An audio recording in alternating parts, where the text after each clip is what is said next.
কালকে তো দেখিয়েছি বিয়েবাড়ির ভেজ ডালা। আজকে বিয়েবাড়ির আরও একটা আমার ফেভারিট রেসিপি নিয়ে হাজির হয়েছি, সেটা হলো বিয়েবাড়ির ছেঁচড়া।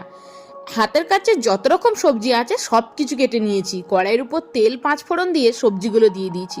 বলে দিচ্ছি কি কি সবজি আছে: রাঙা আলু, পালং শাক, শিম, বেগুন, মূলো, কপির ডাঁটা, সব কিছু আছে। ভালো করে এগুলোকে নাড়াচাড়া করে সেদ্ধ করে নিয়ে কেটে রাখা পালং শাকটাও দিয়ে দিয়েছি। ভালো করে সেদ্ধ করে নিয়ে সব কিছু নামিয়ে নিয়েছি। তারপর কড়াই পরিষ্কার করে 4 চামচ সরষের তেল দিয়ে মাছের তেল পটকা আর মাছের মাথাটা ভেজে নিয়েছি।